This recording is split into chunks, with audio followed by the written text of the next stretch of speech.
Bonjour, je suis ravi de vous accueillir pour cette deuxième conférence de Rennes en Jeu. On a l'honneur d'accueillir Vinciane Zaban et Vincent Berry, qui sont enseignants-chercheurs et enseignantes-chercheuses au laboratoire Experis, Paris Nord, si je ne me trompe pas. Oui, c'était encore fusionné. Et la thématique a été comment les sciences humaines et sociales s'accaparent le jeu comme objet de recherche. Donc je vais laisser dérouler leur exposé pendant 1 heure environ, on part à peu près 45 minutes, 1 heure. Ce que je vous propose, c'est qu'on fasse tout l'exposé et après il y aura échange avec la salle, on aura largement le temps de pouvoir échanger et débattre. Voilà, je n'ai rien à rajouter.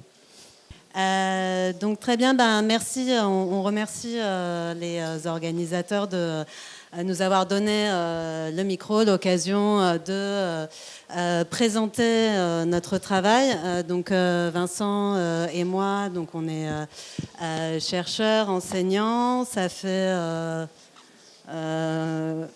longtemps maintenant qu'on travaille sur le jeu, puisqu'on a tous les deux fait nos thèses sur cette question-là. Alors, on y reviendra peut-être sur les jeux vidéo, plutôt, sur les jeux en ligne. On a tous les deux travaillé sur ce qu'on appelait, je crois, ce qu'on appelle toujours les jeux en ligne massivement multijoueurs à univers persistant.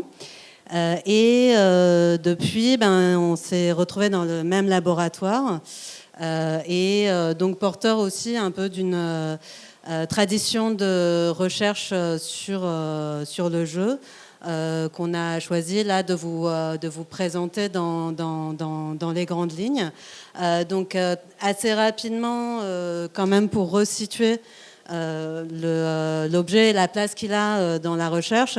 On va pas vous mentir, hein, le jeu c'est pas l'objet le plus légitime quand on est dans la recherche. Je pense que Vincent, ça devait être ton cas aussi quand on a présenté nos sujets de thèse. Alors toi peut-être pas parce que tu es dans un laboratoire qui était déjà plutôt favorable, mais moi j'étais dans un laboratoire où on travaillait plutôt sur les chemins de fer, sur les infrastructures, etc. Donc c'était un petit peu original. Et donc c'était plutôt un objet en marge qui a préoccupé pendant longtemps surtout les pédagogues, les psychologues, et qui a représenté un enjeu aussi définitionnel, un enjeu de définition, enfin une question, un problème pour une série de philosophes. Donc on va les présenter un petit peu plus en détail. Et pour aller très vite, puisque voilà, on n'a pas non plus, on va pas vous faire toute l'histoire des recherches sur le jeu de manière exhaustive. En gros, au tournant des années 80, on va avoir le jeu va entrer de manière un petit peu plus formelle, un petit peu plus institutionnelle dans les universités. C'est notamment à ce moment-là qu'à Villetaneuse, donc aujourd'hui on appelle Sorbonne Paris Nord parce que c'est quand même un peu plus chic, on a commencé à créer, enfin s'est créé un département autour des sciences du jeu. Ensuite, la plus grande étape derrière, c'est le tournant des années 2000, qui est le moment où nous, on arrive... enfin, il y a une génération, à l'époque, de jeunes chercheurs, jeunes chercheuses, qui donc se penchent sur des phénomènes récents, et notamment le jeu vidéo, et le jeu en ligne en particulier, parce que c'était aussi un type nouveau, une forme nouvelle de jeu qui mettait en avant ces dimensions sociales, le côté interaction, collectif, etc. Donc qui intéressait, qui parvenait à intéresser les médias, la recherche, etc. Et donc autour de ces jeux-là va se créer un courant de recherche, en particulier à l'international et en langue anglaise, qui s'appelle les Game Studies, et donc qui s'est beaucoup développé sur les 20 dernières années, mais essentiellement autour du jeu vidéo, on va dire ça, pour aller vite. Donc ça, c'était un petit peu pour illustrer, hein, donc, puisqu'on peut avoir l'impression que c'est Voilà, il y a des choses qui se développent plus récemment, mais on ne veut pas non plus passer sous silence des traditions antérieures. Donc on voit quand même que dès les années 70, notamment chez les anthropologues, on va voir apparaître un intérêt de recherche, notamment donc qui se traduit par la production, la création de revues, par exemple, ou de sociétés comme l'association pour les études anthropologiques autour du jeu. Ouais, en fait, en France plutôt, le jeu apparaît comme un objet académique dans les années 80, mais on voit que la dynamique est un peu plus forte dans les pays anglo-saxons avant. Mais plutôt d'abord, en fait, ce qu'il faut voir aussi, c'est que l'intérêt de la recherche pour le jeu, elle est à mettre en relation avec d'autres phénomènes sociaux. C'est-à-dire qu'en fait, si les jeux vidéo ont été les objets qui ont un peu légitimé la recherche, c'est parce qu'on était dans les années 2000, qu'il y avait World of Warcraft et que c'était plus facile de vendre une thèse sur World of Warcraft que sur le Monopoly. Il faut voir que dans les années 60, 70, autour de Sutton Smith, qui est vraiment une des figures des recherches sur le jeu en anthropologie, en fait, c'est le moment où, aux États-Unis, mais aussi en France, les industries du jouet sont encore puissantes. Et donc, il y a aussi des intérêts un peu économiques, etc. Et ces années 80, elles sont vraiment intéressantes parce que c'est un point de bascule, même sociologiquement. C'est-à-dire, c'est le moment où le jeu de société va commencer à exploser, où les ludothèques commencent à se développer fortement, etc. Et donc, on voit qu'il n'y a pas de hasard, au fond, que les études, en fait, que l'arrivée de certaines thématiques à l'université sont corrélées en fait à ce qui se passe dans le monde social, quoi, et dans le monde économique. Donc en 81, je crois. Donc effectivement, c'est Jacques Henriot, le nom vous est peut-être familier, donc un philosophe qui va créer cette équipe de recherche sur le jeu. C'est un peu la première, entre guillemets. Alors c'est très intéressant parce que quand il le crée, en fait, c'est pas un hasard qu'il le crée à Villetaneuse. C'est-à-dire Villetaneuse, c'est une fac de banlieue. En fait, ça n'a pas été créé, la première équipe de recherche sur le jeu n'a pas été créée au cœur de Paris, dans un labo légitime, etc. Donc ça a été fait un peu là-dessus. Et ça a été fait aussi dans une logique très professionnelle. C'est-à-dire qu'il y avait les industries du jouet qui étaient encore fortes en France, encore très présentes. Et donc il y avait une association très forte entre cette fac de banlieue qui apparaissait, l'idée de dire oui, on peut faire un truc sur le jeu là-dessus. Donc il crée le DESS et on viendra peut-être dessus, donc juste après. Et c'est lui qui va développer le terme de science du jeu. Donc il va inventer ce terme-là dans un bouquin qui s'appelle Sous couleur de jouet. Et donc il va le définir un peu comme comme une espèce d'approche pluridisciplinaire du phénomène ludique, en disant au fond les sciences du jeu. Alors la recherche en France, on pourra avoir des désaccords avec Vinciane là-dessus, mais elle est obsédée par la discipline.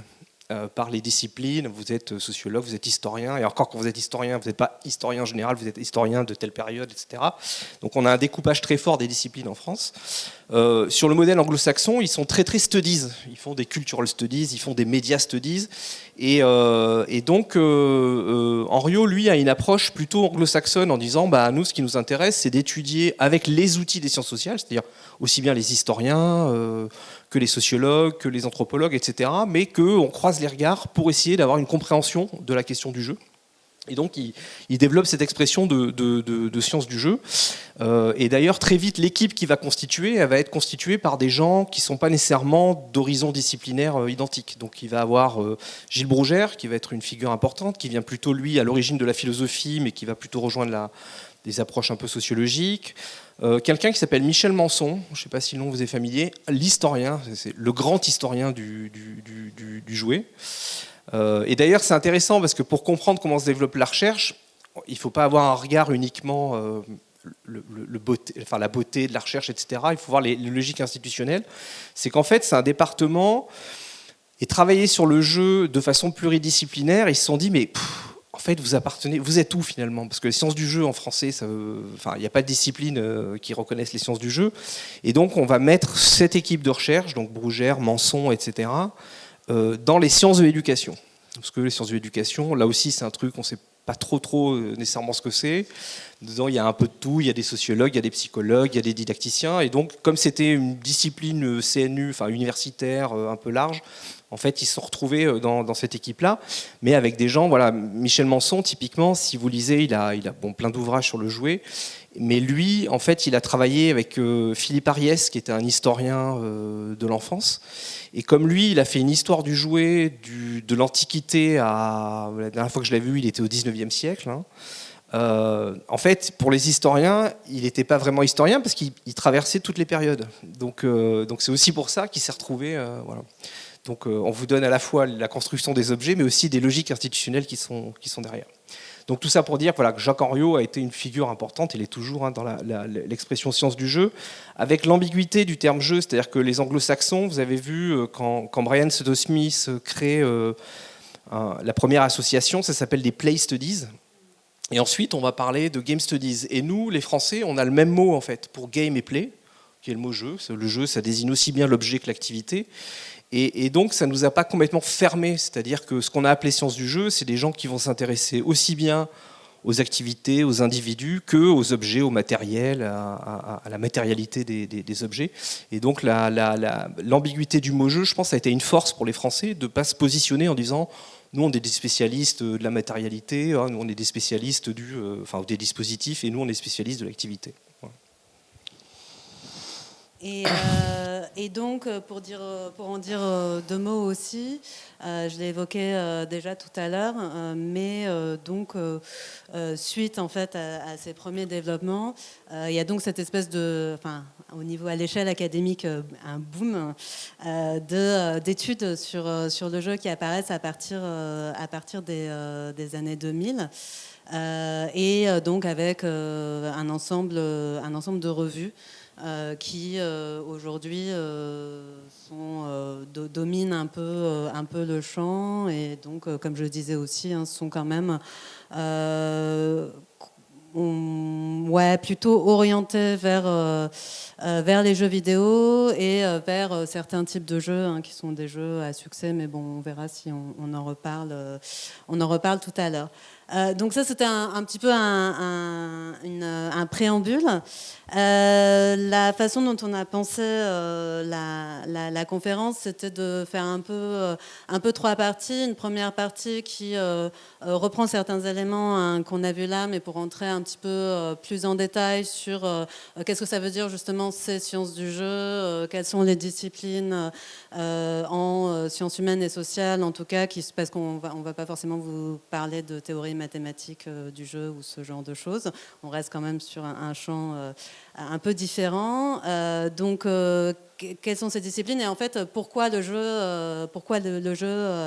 va les intéresser.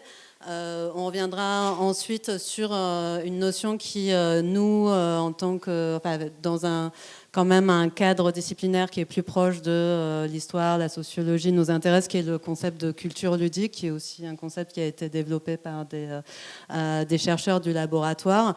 Et enfin, on voulait finir sur une présentation avec des exemples de recherche qu'on conduit, et puis quels sont nos équipements, un petit peu peut-être pour donner des pistes aussi comment concrètement ça se passe, faire de la recherche sur le jeu. C'est hélas pas toujours passer des heures à jouer, évidemment.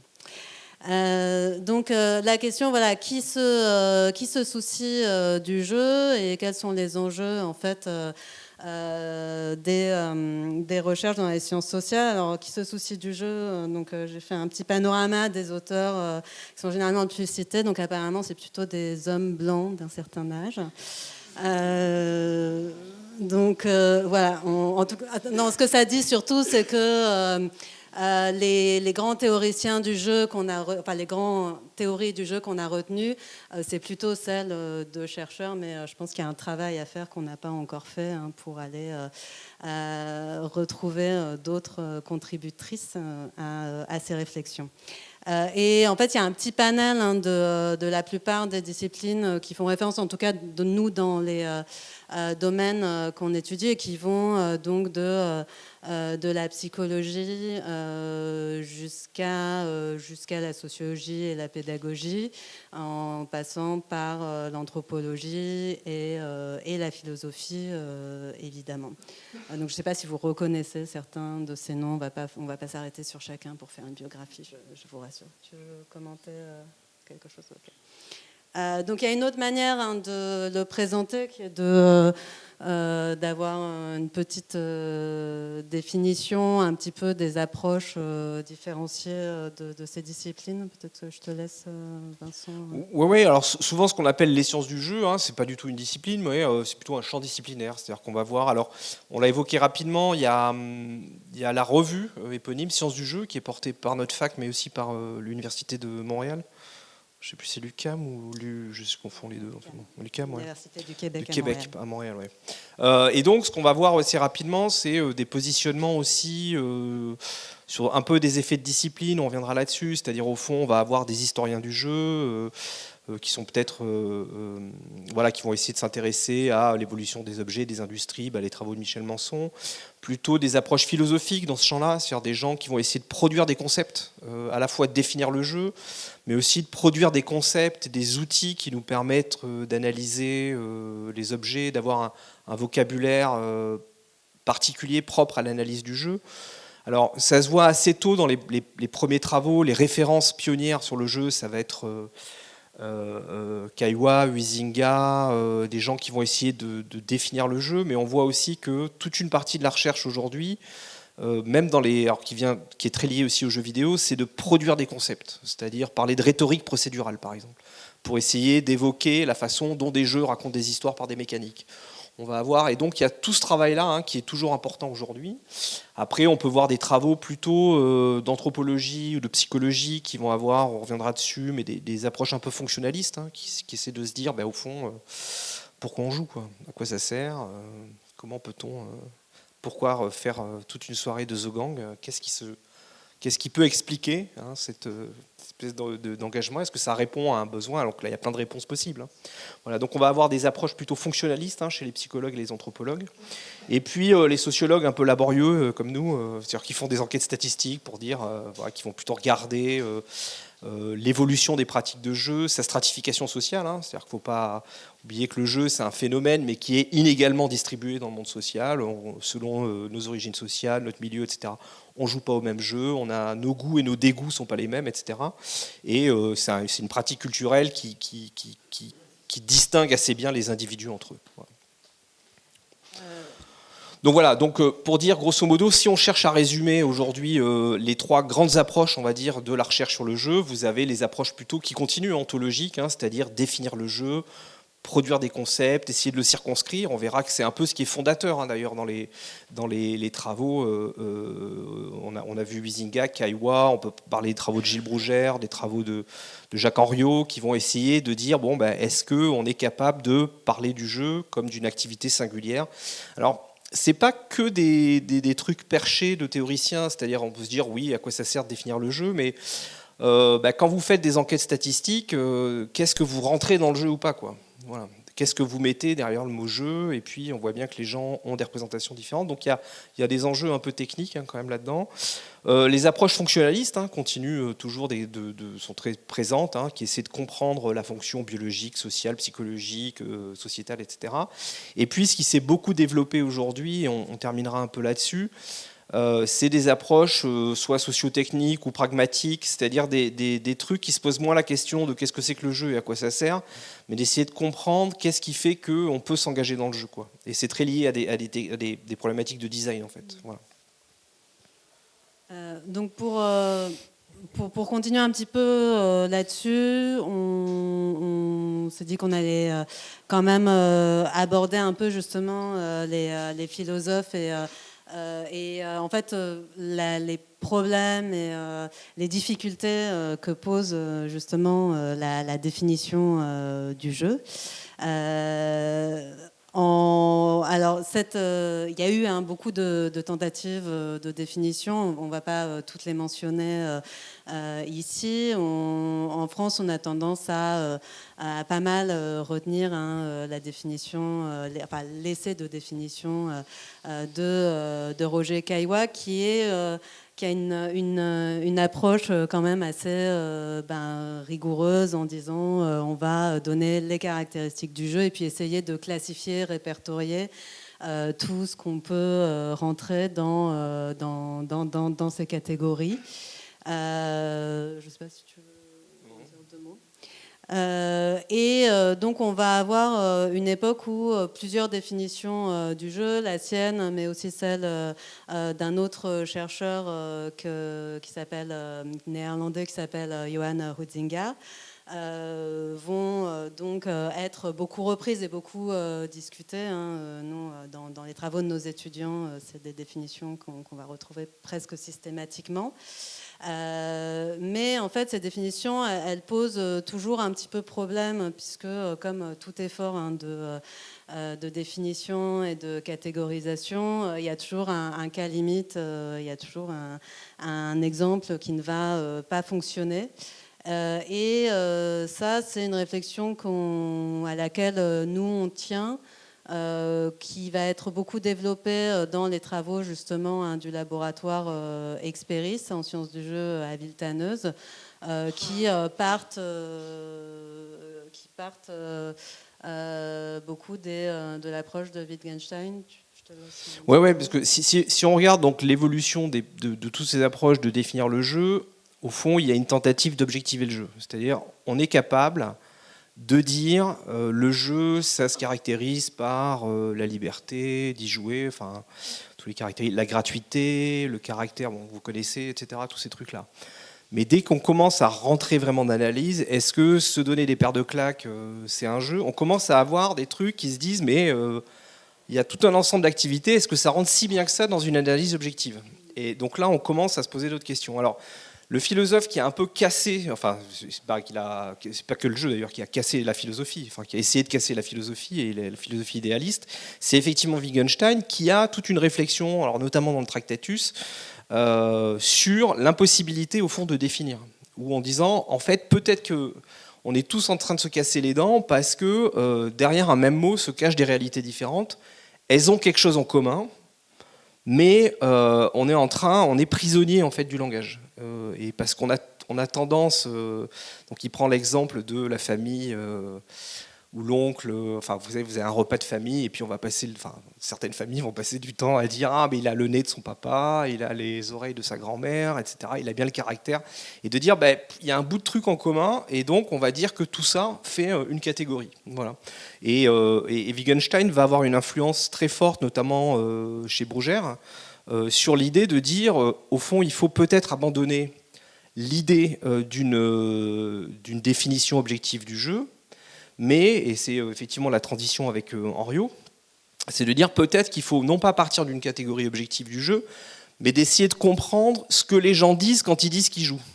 Ce qui est un renversement, vous voyez, du truc. C'est-à-dire on va se dire, oui, moi je joue à me donner des claques, et on peut voir sur YouTube est rempli de jeux où on se dit qu'est-ce que c'est, qu'est-ce qu'ils font ?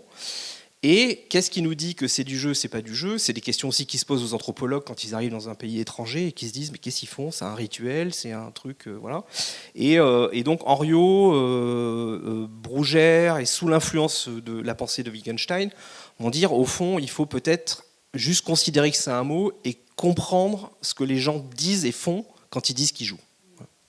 Ce qui est, effectivement, les anthropologues peuvent avoir ce problème-là, les archéologues encore plus, parce qu'ils ne peuvent pas vraiment poser des questions aux gens pour savoir si c'est un rituel ou c'est un jeu. Donc, effectivement, ces questions-là, en fait, peut-être juste pour rebondir, elles sont quand même toujours d'actualité, c'est-à-dire qu'il y a toujours ces approches formalistes, effectivement, comme Vincent l'a dit, qui sont beaucoup liées à des enjeux de design, qui essayent de définir, de caractériser le jeu un peu par l'objet, c'est-à-dire de se dire, si je prends un ensemble suffisamment grand de choses reconnues comme des jeux, peut-être que je peux arriver à en tirer des caractéristiques qui sont celles du jeu et à définir ce qu'est le jeu, ce qui est un bon jeu, ce qui n'est pas un bon jeu, etc. Et ça, c'est une approche effectivement qu'on va plutôt retrouver chez des gens qui ont des enjeux du côté de la conception, on va dire, en tout cas du côté de à s'intéresser plutôt au jeu. Et puis de l'autre côté, on va avoir du côté du ludus, on va dire, du côté du game, des recherches ou des approches qui vont plutôt s'intéresser à l'attitude, à la perception, au fait qu'on définisse une situation comme une situation de jeu. Et donc, on va être plutôt du côté du play. Et chez Kaiwa de ce qu'il appelle lui la païdia. Donc ça c'est un débat qui est récurrent. Est-ce qu'on est plus vers la règle ou est-ce qu'on est plus vers le play? Un autre débat qui est récurrent et qui traverse un peu la question et les définitions et les études sur le jeu dans la plupart des disciplines qu'on a évoquées, c'est la question de est-ce que en fait le jeu forme un cercle magique, ce qui est ce tout petit mot qui est dit dans l'introduction des jeux et des hommes de Huizinga et qui est devenu un porte-avions, enfin un concept autour duquel des chercheurs se sont battus. Pas avec les mains, je vous rassure. Mais voilà. Donc, est-ce qu'on est, quand on joue, est-ce qu'on forme un monde à part du monde réel?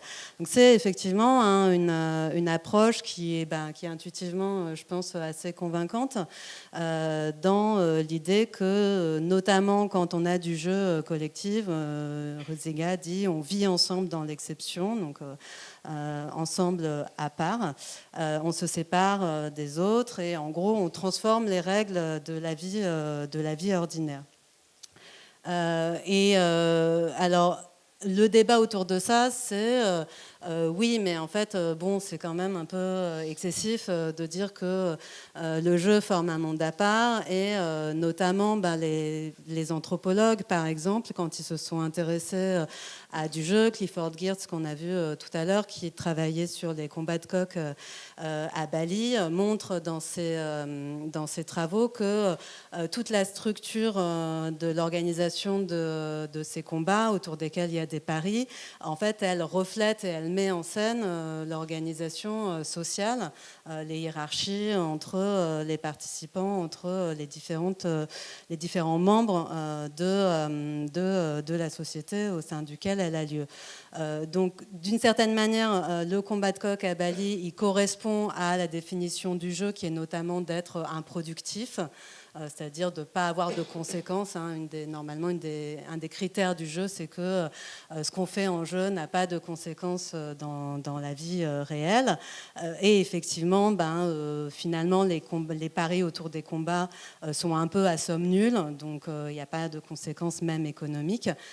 Mais on a quand même un lien qui existe entre le jeu et le monde extérieur et les règles sociales et la hiérarchie, puisque cette hiérarchie, elle est respectée dans le jeu. Et ça, c'est des choses que d'autres chercheurs, des sociologues aussi ont observé.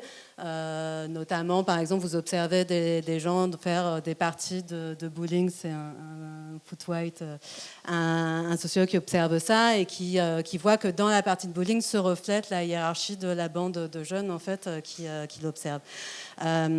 Donc, une notion que moi j'aime bien mobiliser là-dessus, c'est l'analyse que propose un sociologue qui s'appelle Erving Goffman. Vous avez peut-être entendu parler.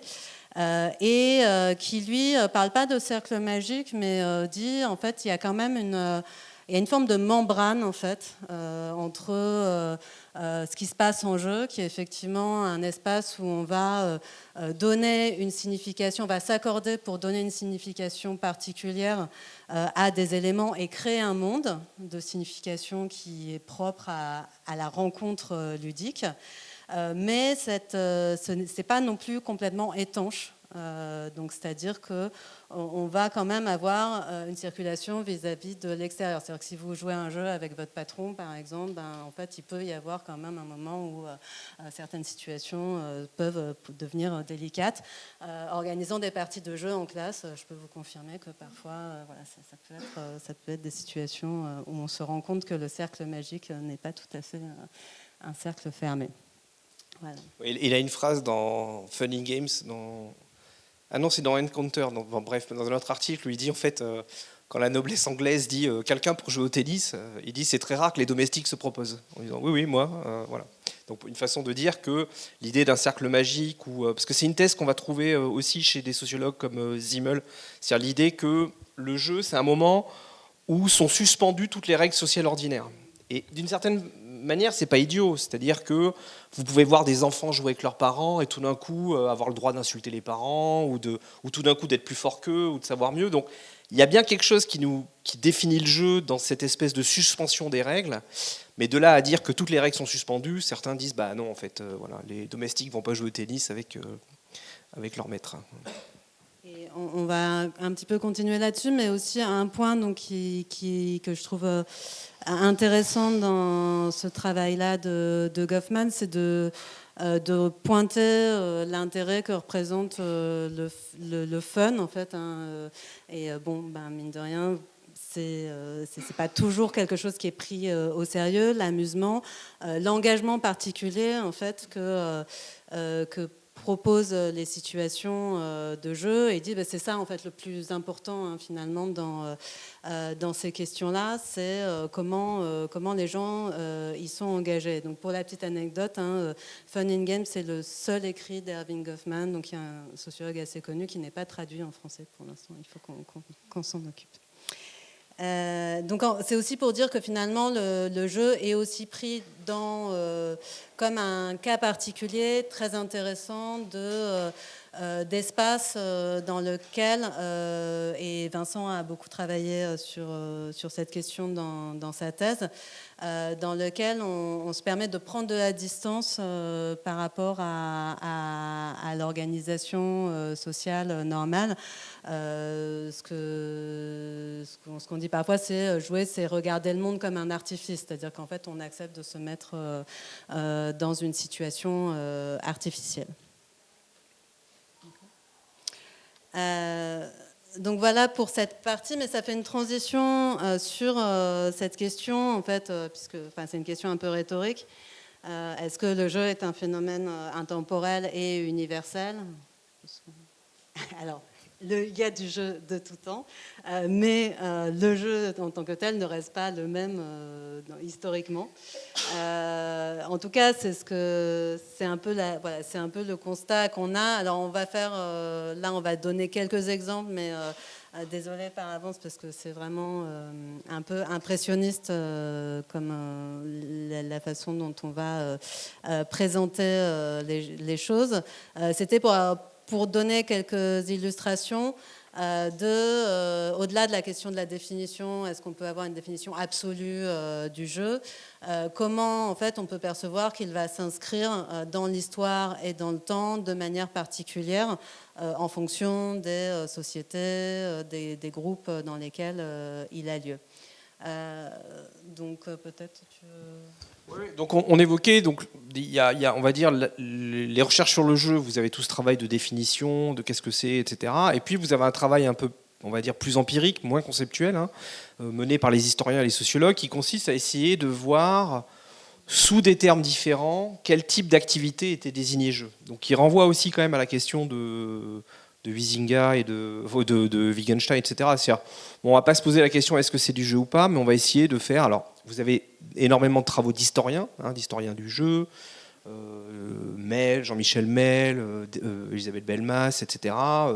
Vous avez tous les travaux de Véronique Dazen aussi sur l'Antiquité, les jeux à l'Antiquité, donc qui consistent à essayer à la fois de recueillir des traces de à quoi jouaient les gens, etc.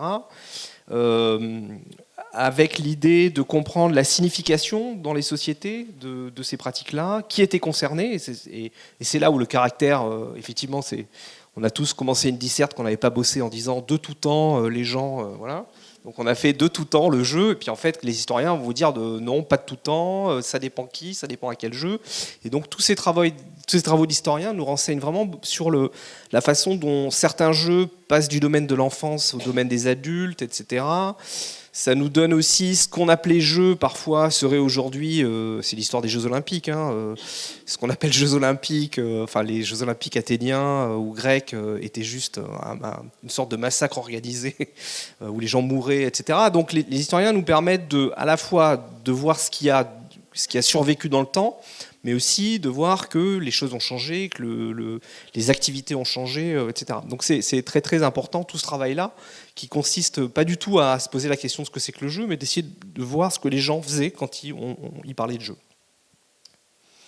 Alors c'est un travail qu'on a modestement mené nous au labo, avec par exemple une enquête. Voilà, si on dit de tout temps les gens jouent, jouaient. Nous on a travaillé sur alors c'est une petite période, on a regardé l'évolution des pratiques de jeu en France à partir des enquêtes emploi du temps. Donc les enquêtes emploi du temps, c'est des enquêtes de l'INSEE. Peut-être qu'un jour vous avez participé à une enquête emploi du temps. Et en fait, c'est une enquête de l'INSEE maintenant qui est gérée au niveau européen, où on demande aux gens de remplir des semaines types.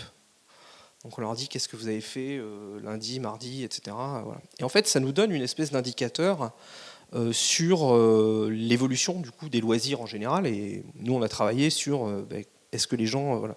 C'est la question que les journalistes nous posent tout le temps, enfin posent souvent, ils ont raison, mais est-ce qu'on joue plus qu'avant ? À votre avis, est-ce qu'on joue plus qu'avant ? Alors voilà, merci, bravo. Donc en fait, c'est pas sûr qu'on joue plus qu'avant, par contre, c'est plus les mêmes personnes qui jouent. Et ça, c'est très clair. Donc si vous regardez la France des années 60, par exemple, vous avez en fait ce qui domine. Aujourd'hui, on a une vision un peu du jeu de société tel qu'il est aujourd'hui, etc., du jeu vidéo bien sûr. La France des années 60, c'est la pratique dominante, c'est des pratiques populaires. En fait, aujourd'hui, c'est plutôt l'inverse, pour le jeu de société en tout cas. Donc c'est les parties de cartes, c'est les parties, il y a énormément de pratiques populaires au travail, etc. Et donc on a une vision du monde du jeu qui est pas du tout la même en fait que celle d'aujourd'hui. Avec d'ailleurs quelque chose qui est assez marrant puisque la pratique, la forme sociale dominante de jeu, c'est des pratiques populaires dans les cafés. Ce qu'on pouvait, les 421, tous ces trucs-là, c'est pas un mythe, on le voit dans le cinéma, on le voit chez Pagnol, etc. Quand on regarde les statistiques, c'est vrai, c'était quelque chose de très important, beaucoup plus important. Et quand on regarde aujourd'hui les pratiques de jeu, cette forme publique de jeu, en fait c'est l'inverse, c'est-à-dire que c'est des cafés-jeux dans les grandes métropoles, où c'est des CSP+, qui jouent. Donc on a une espèce de renversement de négatif en fait, dans l'histoire de cette forme de jeu. Voilà, avec un monde social pratique populaire où les femmes sont peu présentes dans ces pratiques-là et qu'on va trouver plutôt dans des pratiques, on va dire, à domicile ou avec des pratiques de jeux de société plus bourgeoises, on va dire, où on joue avec ses enfants, etc. Ce qui n'a pas complètement changé, mais il y a d'autres formes qui sont largement développées. Donc on a un monde dans les années 60 avec une importance des pratiques populaires pour le jeu de société, et puis des pratiques, on va dire, de classe moyenne et supérieure, plutôt domestiques, mais pas très très importante, et dans l'évolution récente, on va dire, donc à partir des années 80, on peut avancer sur le suivant. Ce qu'on va voir, c'est une France qui va changer, c'est-à-dire un effondrement des pratiques de jeux de société populaires. Voilà. Ce qu'on va voir même dans des pratiques comme le jeu de rôle, c'est-à-dire que là récemment, on a travaillé avec une collègue, Annick Ziong, sur l'évolution des pratiques de joueurs de jeux de rôle. Le jeu de rôle, ça a toujours été une pratique, on va dire, d'enfants diplômés, mais il y avait une pratique populaire du jeu de rôle, d'enfants d'ouvriers, etc., qui faisaient de... Et quand on regarde les quelques statistiques dont on dispose aujourd'hui, en fait, ces pratiques populaires de jeu de rôle ont complètement disparu. Voilà. Ça ne veut pas dire que les gens y jouent pas, mais c'est qu'ils jouent à autre chose. Voilà. Mais on a et alors, ces années 80, quand je vous disais en introduction, elles sont vraiment un moment de twist, c'est-à-dire que la réponse, c'est que bien sûr, on ne joue pas aux mêmes choses, etc., mais oui, en fait, les pratiques de jeu ont progressé. Voilà, globalement. Dans les temps de loisirs, elles ont progressé et ça se stabilise. Ce qui a baissé, c'est le jouet, en fait. Les pratiques Donc sur ce truc-là, vous devez voir les jeux... non, les jeux extérieurs ont baissé, mais ça c'est connu, c'est-à-dire on reste de plus en plus à la maison. Voilà. C'est très vrai chez les enfants, c'est-à-dire qu'on est passé de la culture de la chambre de la culture de la rue à la culture de la chambre. Hein. C'est-à-dire que les jeux à l'extérieur se font de moins en moins. C'est pour ça qu'il y a toute une ambiguïté aussi sur. C'est pour ça que c'est important le travail historique, c'est-à-dire il reste enfermé toute la journée dans sa chambre à jouer aux jeux vidéo, ce qui est vrai, ce qui peut être vrai. Et en revanche, en fait, l'espace extérieur est relativement interdit, c'est-à-dire qu'on laisse moins les enfants sortir qu'avant. Donc il y a quelque chose de vase communicant. Voilà. Mais bon, grosso modo, ces années 80 vont marquer une espèce de transformation des pratiques où on va regarder. Et même, par exemple, les mots fléchés, dans les enquêtes emploi du temps, on a les pratiques de mots fléchés. Donc j'ai regardé et les mots fléchés augmentent. Alors on se dit c'est un truc de personnes âgées, les mots fléchés. Mais en fait, non, il y a même un rajeunissement. Et puis les jeunes, en vieillissant, vont se mettre tout d'un coup aussi à faire des mots fléchés ou des mots croisés. Ouais. Des puzzles. Donc voilà le type d'enquête qu'on va mener, qui consiste là pas du tout à regarder, à définir le jeu, mais à se dire, quand les gens déclarent jouer, à quoi, qu'est-ce qu'ils mettent comme activité et combien de temps ils y jouent. Quoi. Voilà, c'est beaucoup plus, on va dire, empirique. Et oui, et donc il y a aussi une tendance que tu as travaillé dans ton HDR, qui est cette tendance en fait quand même à avoir une forme de légitimation de plus en plus forte du divertissement, c'est-à-dire que le fait de jouer, ce qui va aussi avec l'idée que les pratiques publiques en espace extérieur sont plutôt investies par des classes moyennes et supérieures, devient plus légitime, avec même la question de est-ce qu'il n'y a pas une forme d'injonction au fun, c'est-à-dire qu'on occupe le temps par le divertissement, et il y a un enjeu aussi à l'occuper, à bien se divertir dans ce cadre-là. Et l'autre tendance, c'est celle de donc ce mouvement finalement de domestisation, je ne sais pas si on peut dire ça comme ça, des pratiques de jeu qui va aussi, qui accompagne en tout cas, ou qui est accompagné, c'est toujours difficile de savoir la poule et l'œuf, par l'essor des pratiques de jeux vidéo, objet sur lequel on a travaillé avec plusieurs collègues, là aussi dans un travail interdisciplinaire, puisque on a des philosophes, des linguistes, des géographes, et donc oui, ça j'ai déjà dit philo, et donc nous plutôt sociologues, en proposant une enquête qui était à la fois quantitative et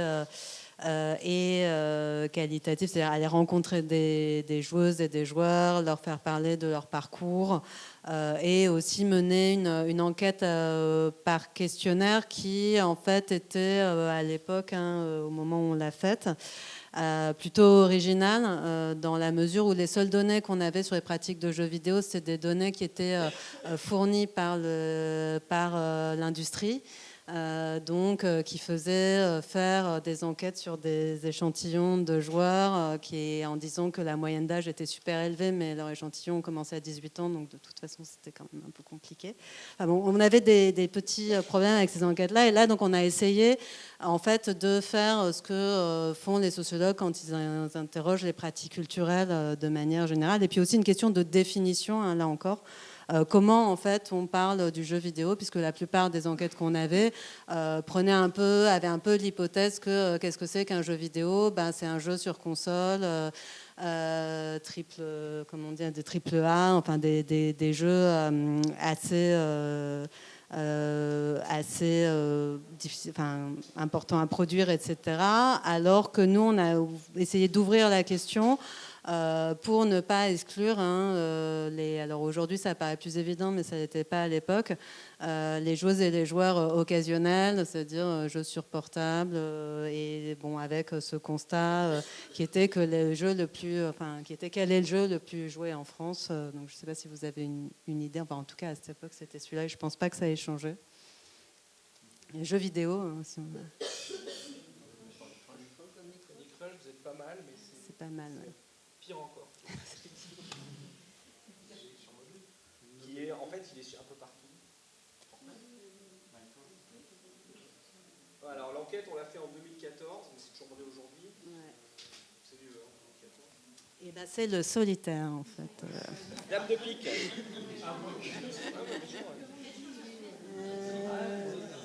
Donc voilà, bien sûr, du coup, ça pose la question de la définition. Est-ce que vraiment, qu'est-ce qu'on mesure quand on mesure ça?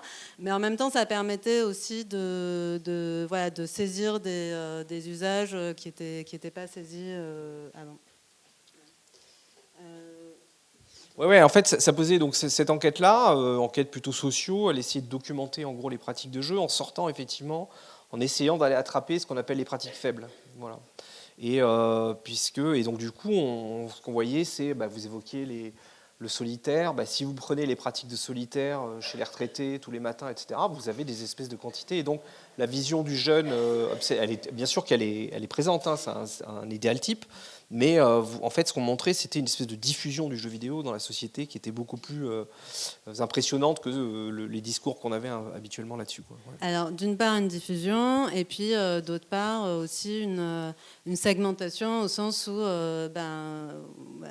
certes, tout le monde, la diffusion du jeu est très importante, mais tout le monde ne joue pas à la même chose, et il y a une régularité dans qui joue à quoi, et voilà, qui est principalement intéressé par tel type de jeu. Ça nous avait permis aussi d'aller un peu tacler nos collègues et puis de nous tacler nous-mêmes en même temps, en montrant que les pratiques qui étaient les plus étudiées, c'était les pratiques typiquement le jeu en ligne sur ordinateur. C'est finalement assez peu représentatif. C'est une minorité de personnes éduquées qui jouent à ces jeux-là, et qu'en fait personne ne travaillait sur FIFA par exemple, alors que bon, c'est quand même beaucoup plus représentatif statistiquement des pratiques de jeu. Et donc en fait peut-être Ouais, donc pour dire que maintenant dans les enquêtes qu'on fait au fond des collègues, on l'avait un peu développé dans la fin du game, c'était d'essayer de dire au fond on va essayer d'analyser le jeu. Alors on aime bien les schémas, mais c'est pas, peu importe le schéma en fait, on pourrait faire des triangles, etc. J'ai horreur des schémas en fait. Mais tout ça pour dire qu'en fait quand on travaille la question du jeu aujourd'hui, on s'intéresse à la fois à l'activité elle-même, c'est-à-dire qu'est-ce que ça veut dire quand les gens disent je joue à... Voilà, quand on a travaillé sur World of Warcraft, il y a des gens qui vous disaient moi j'adore jouer à World of Warcraft, et puis vous regardiez ce qu'ils faisaient, ils papotaient l'essentiel du temps, ou ils allaient pêcher, ils allaient farmer, ils allaient faire des trucs, mais ils appelaient ça jeu. Donc ça veut dire que s'intéresser au jeu, c'est regarder l'activité. Qu'est-ce que ça veut dire concrètement? Qu'est-ce qu'ils font? Après, ça veut dire regarder le dispositif lui-même, c'est-à-dire comment le dispositif nous offre des prises, etc. Et puis, ce sur quoi on a beaucoup travaillé et qu'on a aussi élaboré dans la fin du game, c'était l'idée de ce qu'Henriot appelle l'attitude ludique, hein, c'est-à-dire la représentation qu'on a du jeu. Et donc, on travaille beaucoup là-dessus, sur la question de la socialisation. C'est de dire, oui, mais... parce que vous avez deux façons, en fait. Il y a quand même un débat dedans. C'est de dire... les jeux sont des dispositifs de captation. C'est-à-dire qu'un bon game designer, il va nous faire un bon jeu qui va nous capter. Si c'était vrai, on serait tous captés par des bons jeux, et on ne l'est pas. En fait. La réalité, c'est qu'on est même captés par des mauvais jeux. Hein. Je ne donnerai pas de nom, mais... Enfin, si, je peux en donner, mais... Enfin, je ne sais pas que c'est un mauvais jeu, je n'ai pas un jugement de valeur, mais je veux dire, le succès du Monopoly, quand on fait des enquêtes statistiques, tous les jeux qu'on voit ici... ils apparaissent quasiment pas dans les enquêtes. Tout d'un coup, il y a une sortie de Dixit, des loups-garous, de ce monde-là, mais le reste du temps, c'est la bonne paye. Je vois les visages qui se... Mais c'est vrai, la bonne paye, les petits chevaux, etc. Ça reste les pratiques massives, etc. Donc on voit bien que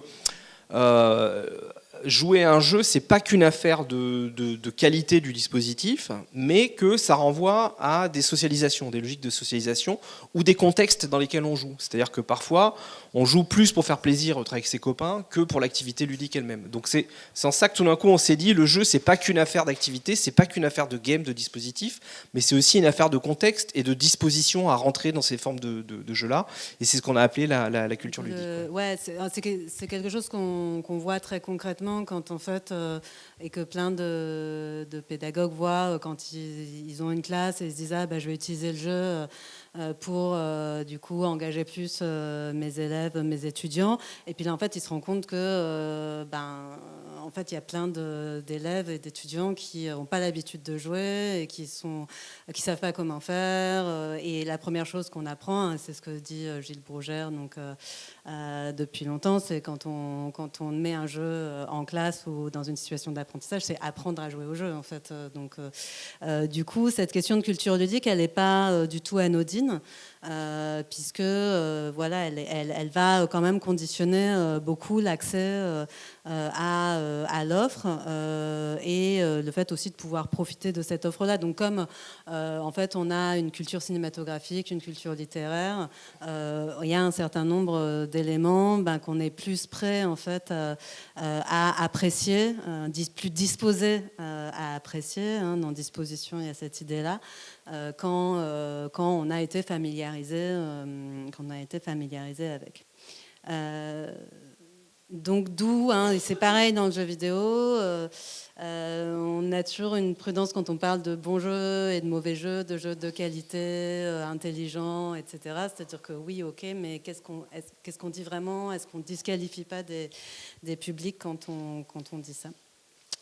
Voilà pour cette partie-là. Et donc, pour conclure, il nous reste un peu large. Donc, c'était l'idée de parler peut-être moins théoriquement. Ouais, c'est de montrer aussi que tous ces éléments-là, de dire super, on paye des chercheurs pour se poser des questions sur ce que c'est que le jeu et faire des enquêtes statistiques, mais en fait l'idée c'est de voir comment ce travail-là aussi il est en lien parfois avec ce qu'on appelle des recherches un peu appliquées, quoi. C'est de se poser des questions sur le jeu, mais qu'au fond ça peut alimenter. Alors on le sait, il n'y a pas besoin de faire de la recherche pour être ni un bon auteur, ni un bon éditeur, etc. Mais il y a quand même aussi l'idée dans la recherche sur le jeu, de créer des choses, de tenter des choses, d'expérimenter, etc. Et il se trouve que à la fac, mais pas que chez nous, hein, ça s'est beaucoup développé dans les universités, c'est l'émergence de Game Lab, c'est-à-dire des endroits où on vient bricoler des jeux, fabriquer des jeux, et donc vous montrer des types de productions aussi qui sont faites. De façon souvent très expérimentale, hein, c'est de dire on va bricoler un truc à partir de concepts, d'idées qu'on a vus dans la littérature, et puis on va voir si ça marche, si ça marche pas. Voilà.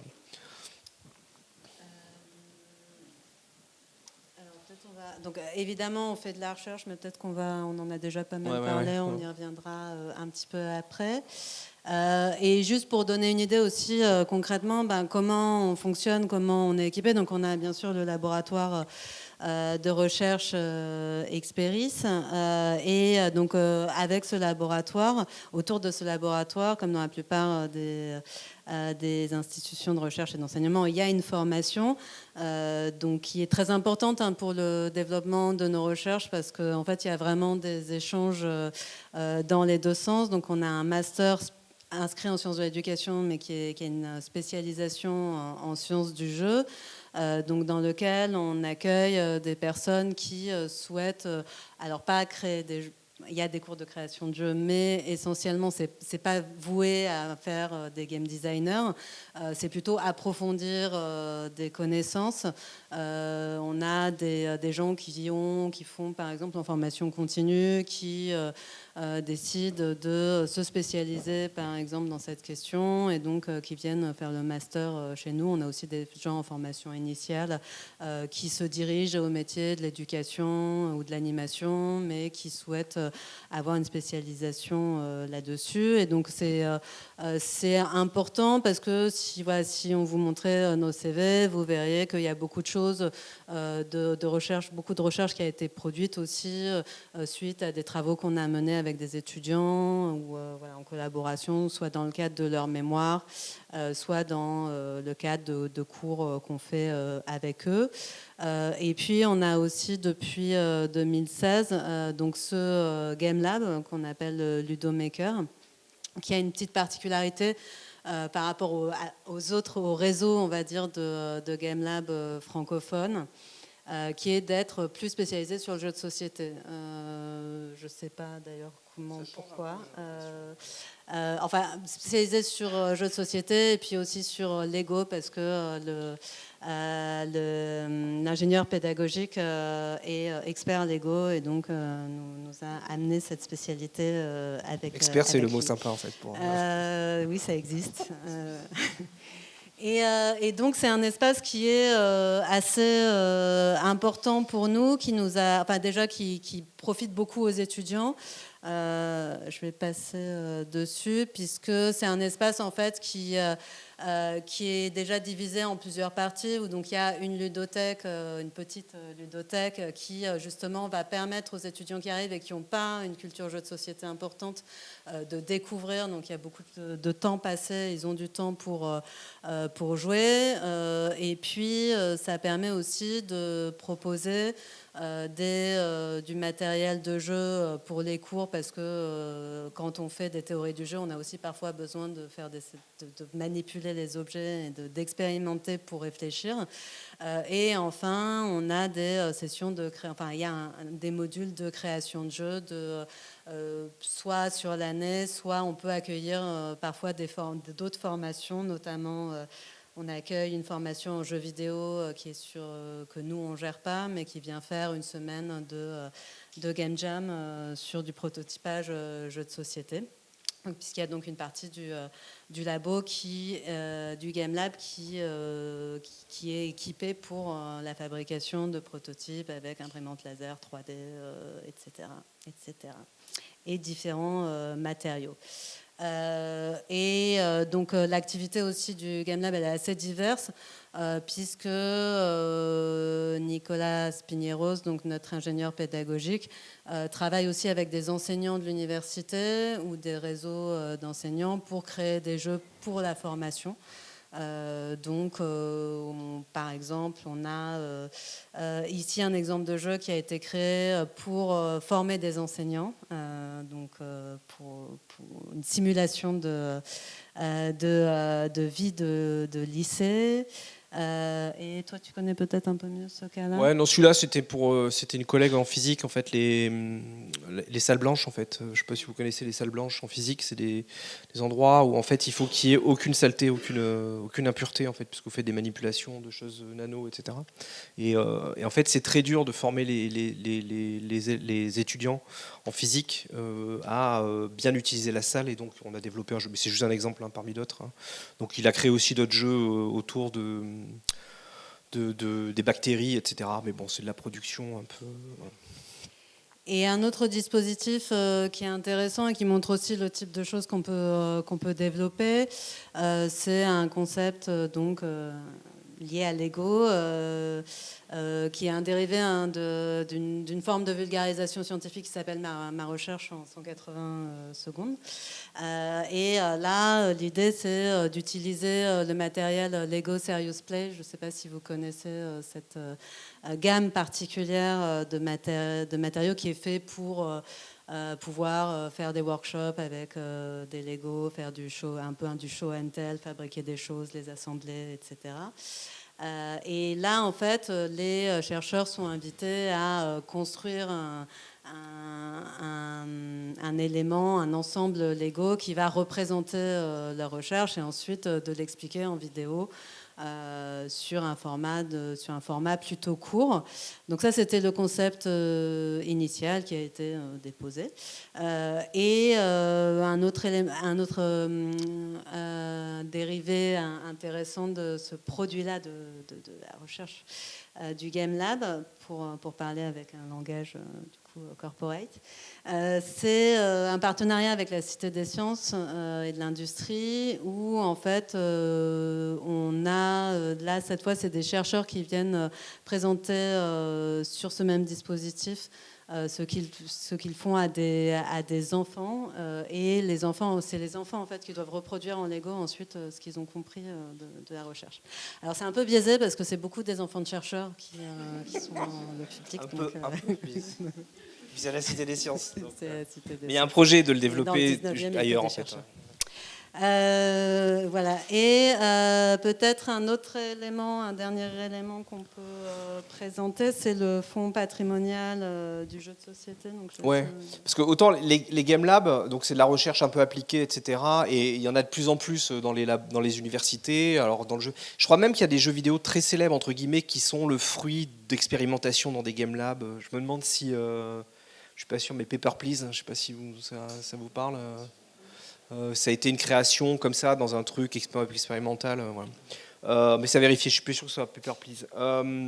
L'équipement un peu plus original qu'on a, là pour le coup c'est nous, effectivement c'est le fonds patrimonial du jeu de société, donc qui est en fait, qui est pas qu'à nous en réalité, enfin qui est à nous, mais qui a été en fait créé par le Conservatoire national du jeu, qui s'appelait le CNJ, donc qui s'appelle aujourd'hui le Club, le Centre ludique de Boulogne-Billancourt. Et donc ils avaient un projet de conservatoire du jeu de société. Pour plein de raisons, il n'a pas eu lieu. Et donc on s'est regroupé. Enfin, on leur a dit, nous on peut récupérer, on a des locaux, etc. Et on peut récupérer la collection. Et donc c'est une des plus grosses collections en France, en tout cas publique pour le coup. Public c'est sûr. Hein. La BNF n'a pas autant. Voilà. Ils ont des jeux, hein, la BNF, mais en fait pas beaucoup. Et donc, je pense qu'aujourd'hui, on est autour de 20 000 jeux de société, donc grosso modo 1845 pour le plus vieux à la production un peu contemporaine. Donc, c'est au-delà du côté, on a une super collection de jeux, on commence à faire des travaux, des recherches là-dessus, c'est-à-dire un peu historien, c'est-à-dire d'aller voir au fond. Donc il y a pas mal de recherches qui se développent autour de ce fonds-là, plutôt dans les perspectives historiques, mais pas que. Là, par exemple, cet horrible graphe que vous voyez tout en haut, c'est une recherche qu'on a menée il n'y a pas longtemps, l'année dernière, avec une collègue, qui était sur la question de l'autorialité du jeu de société. C'est-à-dire qu'aujourd'hui, on célèbre les auteurs de jeux, mais on s'est dit, mais est-ce que les auteurs ont toujours été cités ? Et on s'est intéressé à regardant et en comparant la production européenne et américaine sur l'émergence de la figure de l'auteur. Et en fait, en voyant que on est passé d'une figure de l'inventeur, c'est-à-dire que souvent les jeux étaient inventés, et donc les gens qui étaient qui créaient des jeux étaient des inventeurs, voilà. Et progressivement, on a emprunté au modèle du livre, et particulièrement en France, pas aux États-Unis. Aux États-Unis, sont plutôt apparus comme des designers, mais au sens comme des techniciens, comme des ingénieurs plutôt.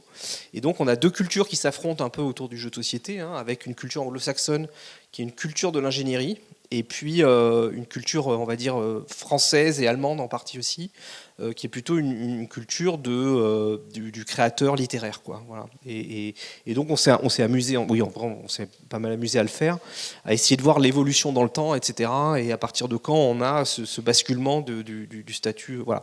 Donc c'est le type de recherche qu'on avait fait. Avec Vinciane, on avait bossé on n'a pas complètement publié quoi que ce soit là-dessus, mais sur les Girls Games en fait, des années 80, les jeux très très roses, Secret Girl, etc.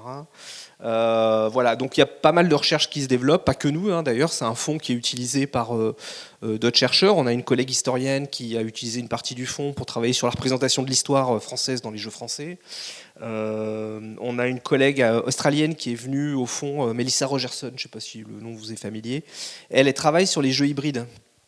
C'est un peu à la mode, tous ces trucs. Et en fait, elle se pose la question mais en fait, avant le numérique, est-ce qu'on a eu comme ça des tentatives ? Alors on peut penser à Atmosphere par exemple, les trucs où on mettait des cassettes audio, magnétoscope, etc. Et donc elle est venue à la collection parce qu'effectivement on voit bien que dans l'histoire du jeu de société, cette question d'essayer d'innover en prenant, je sais pas moi, des disques, des cassettes audio, etc. C'est un vieux truc, et donc elle a essayé un peu en prenant des jeux assez anciens, de voir au fond ces processus d'innovation dans le jeu de société, qu'est-ce qu'ils ont donné et quel type de... Voilà. Et c'est un travail aussi qui est prolongé par une recherche que mène Vinciane en ce moment. Donc voilà, donc on a ce fonds-là qui lui est plutôt... Alors quand on disait au fond on a des recherches qui sont beaucoup conceptuelles, on a des recherches qui sont plutôt sociologiques sur le play. Ça typiquement c'est des recherches sur le game, c'est-à-dire qu'on essaie vraiment d'analyser la matérialité, etc. Oui, là on travaille aussi avec les étudiants effectivement là-dessus, parce que du coup c'est aussi un bon outil pour les former à la recherche, à faire comprendre ce que c'est que construire une base de données, coder comment on code un jeu pour chercher certains éléments et leur faire comprendre que faire des statistiques, c'est surtout prendre des décisions un peu risquées. Donc voilà, ça fait partie aussi. Donc cette collection, pour l'instant, l'accès à la recherche. Enfin, c'est vraiment une collection qui est destinée à un usage plutôt de recherche. Donc on a une équipe qui travaille dessus pour essayer de la rendre accessible.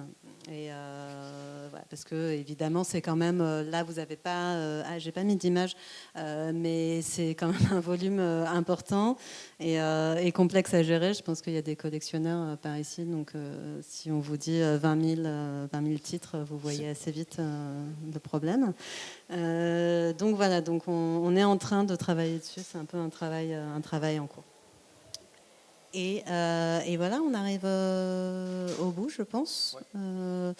Voilà, juste pour terminer sur un élément, peut-être retour un petit peu, un élément de définition et de production scientifique, de contenu scientifique. On ne peut que vous recommander, si ces questions des sciences du jeu vous intéressent, le dictionnaire qui a été réalisé et donc sous la coordination de Gilles Brogère et d'Emmanuel Savignac, qui s'est beaucoup spécialisé sur les usages du jeu en situation de travail, les serious games, et donc qui s'est efforcé de rassembler les contributions d'une soixantaine de chercheuses et chercheurs sur des thématiques importantes concernant le jeu. Voilà.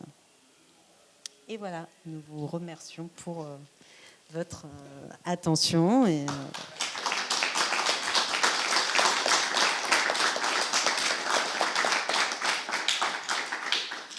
on a 25 minutes pour un échange de questions. Je voudrais juste quand vous posez une question à prendre le micro ou à la captation. On a un doctorant dans la salle.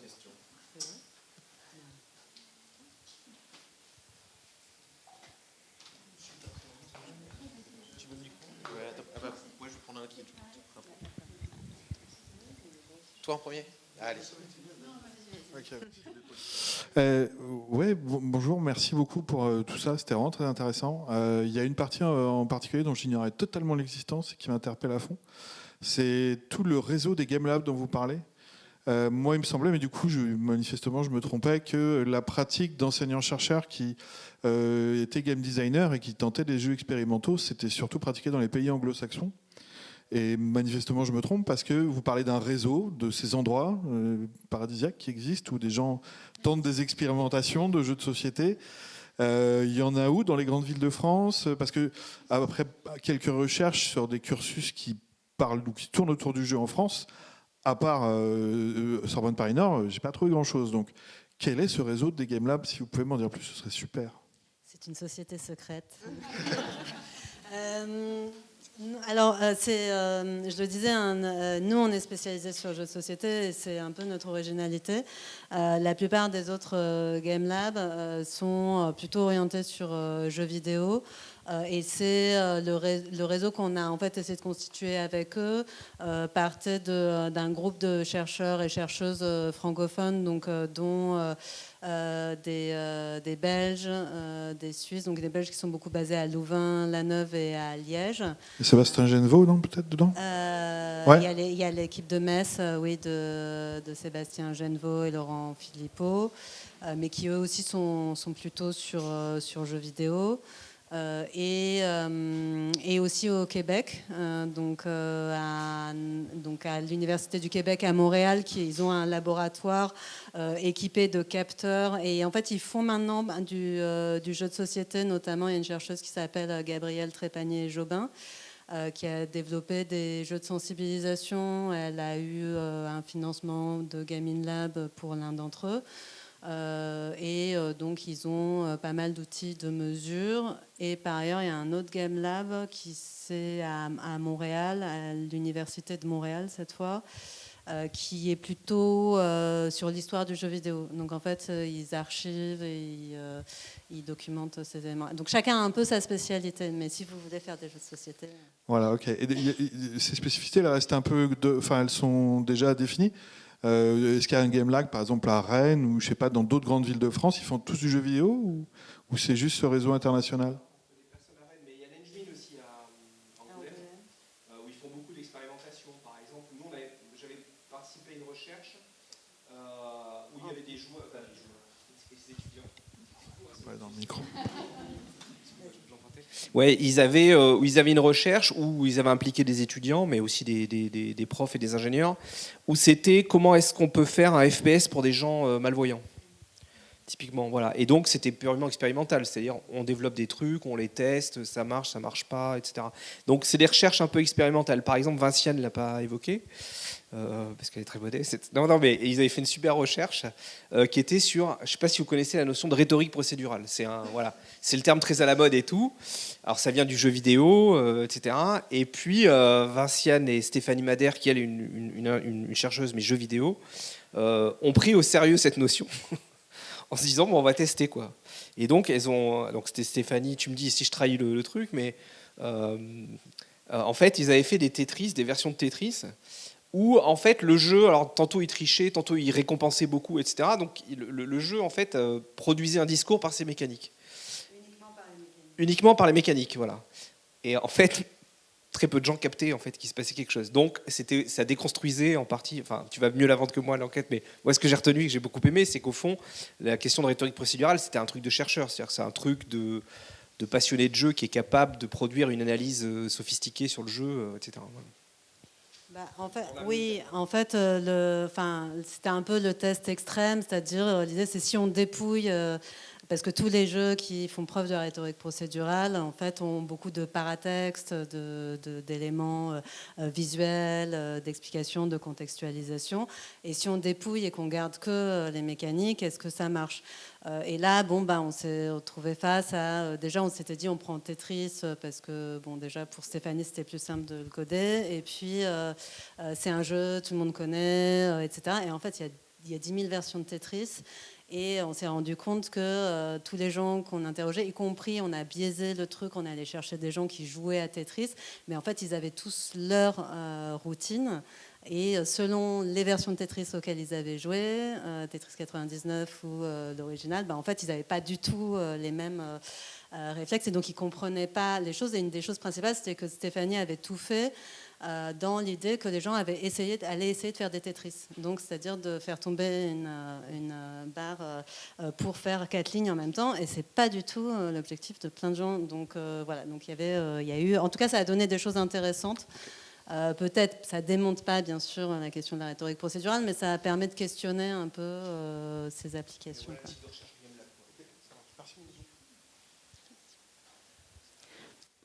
Bonjour.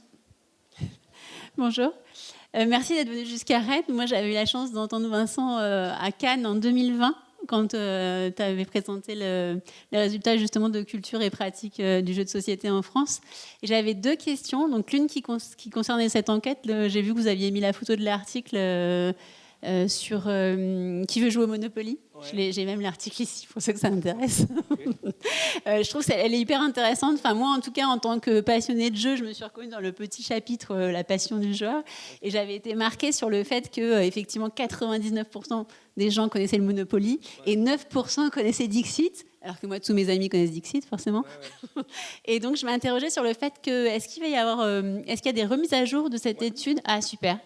Ça a déjà été fait ou c'est prévu ? Alors, c'est en cours parce que il se trouve que en ce moment, en fait, je la remets à jour parce que, alors, c'est à jour, c'est 2022. En fait, il y a une enquête qui a été passée en 2022 qui a repris cette enquête-là. Alors, c'était pas du tout parce que cette enquête était de qualité et qu'on s'est dit c'est génial. En fait, c'était... on a repassé cette enquête-là au même panel qui était... L'enquête dont elle parle, c'est une enquête en 2017 sur un panel assez représentatif, tiré au sort, etc., donc assez solide. Et ce panel-là, en 2022, c'était pour voir qu'est-ce qui s'est passé pendant le Covid. Et un des trucs, c'était effectivement... il n'y a pas besoin, parce que parfois les sociologues, enfin même parfois, très souvent les sociologues arrivent après la bataille en vous disant il s'est passé ça et en fait le monde professionnel le sait. Mais tout le monde s'est dit, comment le jeu vidéo a explosé pendant le Covid, le jeu de société, le jeu vidéo on sait, etc. Parce qu'on voyait que les magasins ont vendu beaucoup, etc. Et en fait, ils ont passé cette enquête-là pendant le Covid et après le Covid. Donc cette enquête-là, elle est mise à jour et on peut voir. Donc je suis en train de travailler dessus en ce moment pour voir. Et effectivement, le jeu de société a explosé. Alors ceux qui ont explosé, c'est les puzzles. Donc les chiffres de cet article-là n'ont plus rien à voir. Le puzzle, c'est devenu un phénomène de masse. Et donc là, je suis en train et donc j'espère dans l'année essayer de finir de dépioter cette enquête de 2022. Ouais. Et ma deuxième question, c'est sur les jeux coopératifs, qui sont mon domaine de réflexion, qui se développent depuis assez récemment. Est-ce que vous avez connaissance d'enquêtes ou de sujets sur les jeux coopératifs ? Et notamment, je rêverais d'avoir un truc du genre en sociologie, le lien entre la société, l'envie de coopération ou pas, et le développement du jeu coopératif, ou ce genre de sujet. Est-ce que vous connaissez des gens actuellement qui réfléchissent là-dessus ? Alors, non. Enfin, au sens où je ne connais pas de travail publié sur ces questions-là. Mais je sais que ça éveille l'intérêt de nos étudiants, par exemple, que ça fait partie des sujets qui peuvent émerger quand on discute de sujets de mémoire. Voilà, je pense que c'est encore quelque chose d'assez récent. Mais oui, je ne sais pas si toi, tu vois des travaux. J'ai un souvenir un peu confus, mais d'un truc, mais qui est plutôt game design en fait. Dans la revue, on l'a évoqué rapidement, mais on a fait pas mal d'auto-promo sciences du jeu, en sachant que la revue sciences du jeu, voilà, c'est pas que nous. En revanche, vous avez une autre revue qui est Analog Game Studies. Je ne sais pas si vous l'avez repéré, revue anglophone. Et qui produit beaucoup de littérature, mais plutôt sur les approches Game Studies pour le coup, c'est-à-dire de dispositifs. Et je suis quasiment certain d'avoir vu un truc qui analysait, je crois qu'on l'avait regardé dans le cadre de la recherche sur l'évolution éditoriale du jeu de société en France. Il regardait en gros l'évolution, l'arrivée en fait donc c'était un truc qui mesurait un peu le succès des jeux collaboratifs à partir d'entretiens, etc. et en regardant l'offre. Et voilà, avec un truc, c'était comment on classe les jeux semi-collaboratifs, en fait, ou les jeux où il y a un félon, etc. Donc, dans Analog Game Studies, si vous tapez Cooperative Game, c'est sûr qu'il y a au moins un article. Ouais, je dirais aller voir la littérature. Et après, c'est un bon sujet, une bonne idée de sujet pour la recherche collective de nos étudiants.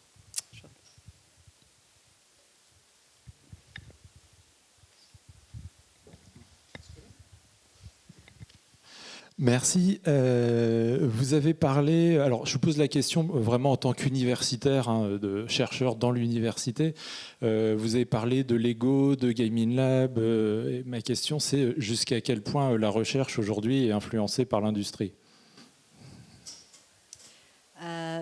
Pas beaucoup, je pense, parce que en fait, vu ça dépend des universités. En France, on reste quand même, pour l'instant, on arrive encore à obtenir des financements qui ne sont pas directement dépendants d'entreprises. Par exemple, nous, on collabore à Gaming Lab. Moi, j'ai été dans le conseil scientifique, toi, tu y es maintenant. Mais on n'a pas de projet financé par eux pour l'instant. On fait financer aussi parce que moi, je mène par exemple des recherches sur les concepteurs, par exemple, et je trouve que c'est pas forcément une bonne idée d'aller chercher des financements dans ce cadre-là.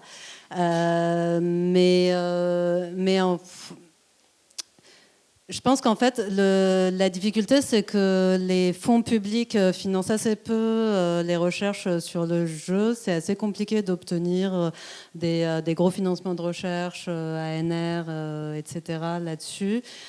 Et du coup, en tout cas, pendant longtemps, c'est un peu ce que montre l'histoire du laboratoire.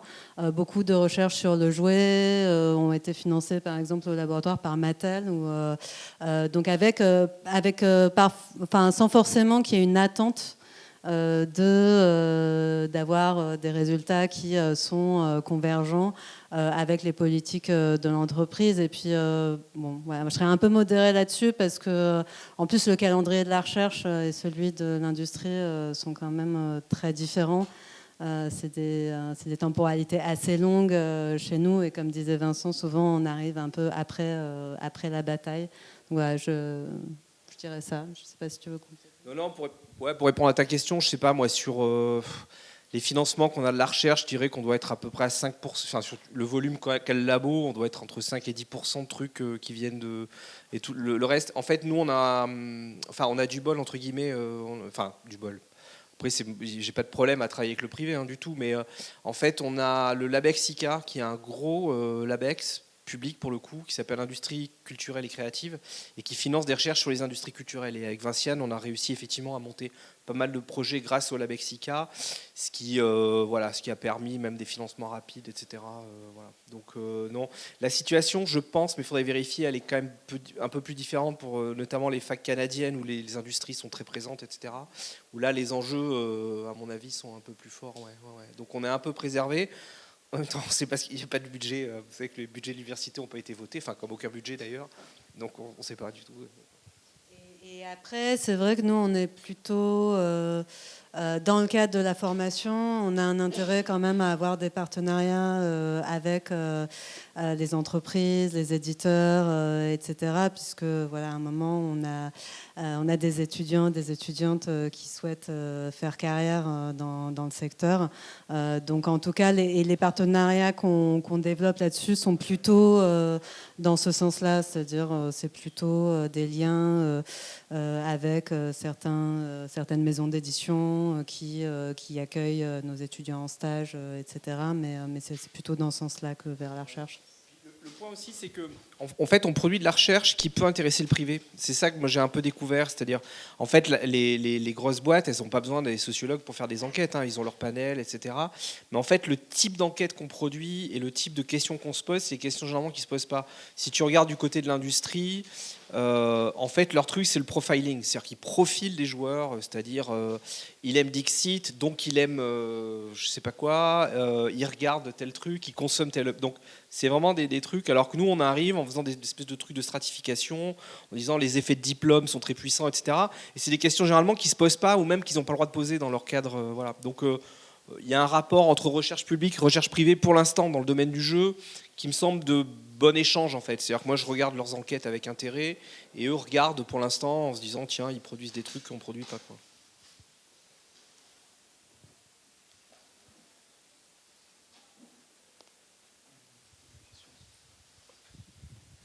Bonjour. Moi, je me suis posé une question sur la catégorisation des jeux. Vous avez montré une première catégorisation par Calois, je crois. C'est ça. Et je me demandais si c'était encore d'actualité, s'il y en avait des nouvelles qui avaient été créées. Enfin, on m'avait parlé de Lizard à un moment, mais je ne sais pas si c'est utilisé en recherche.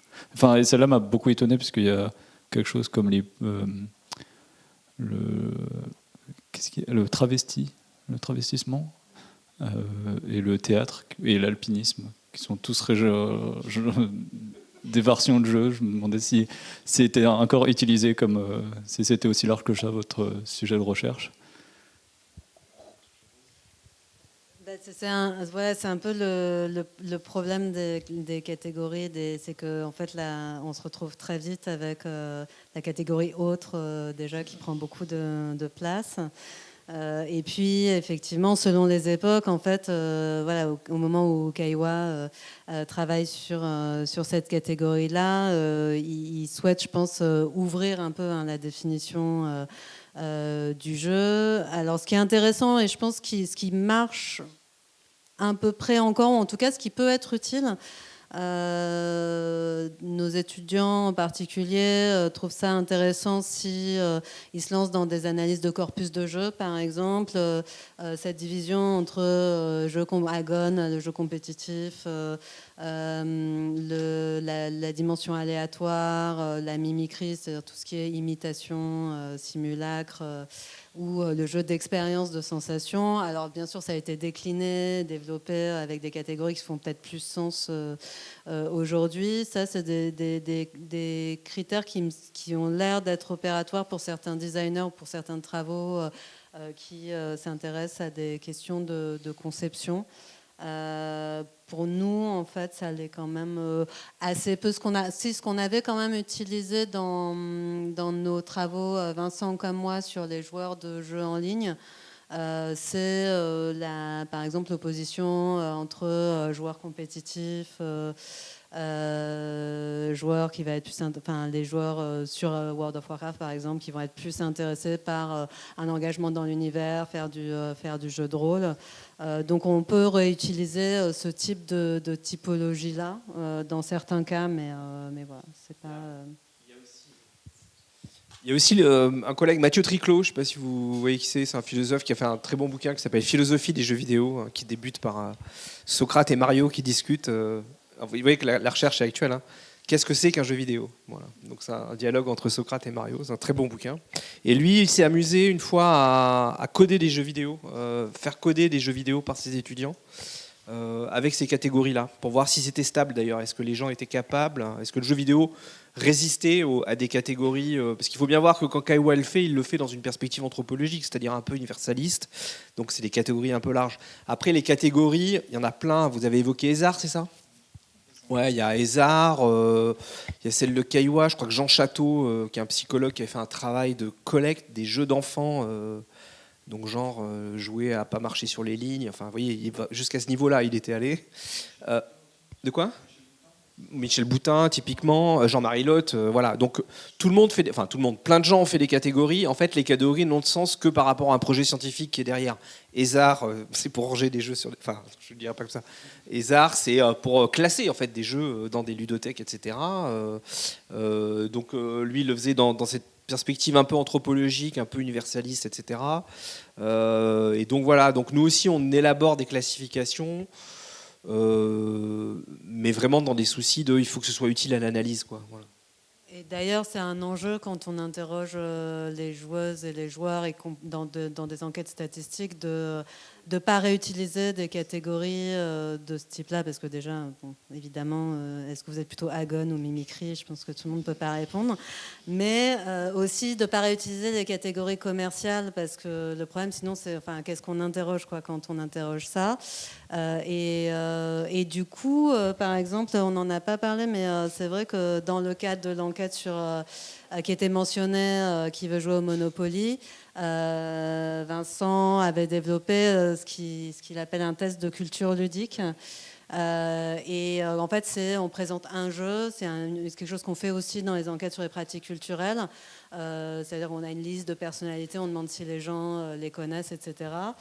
Et donc là, on présentait des jeux avec des illustrations, avec la question: est-ce que vous connaissez le jeu? Est-ce que oui, j'y connais et j'y ai joué, je connais, etc. Et donc ça, ensuite, il faut recoder à partir de titres en particulier pour classifier les gens. Merci à vous.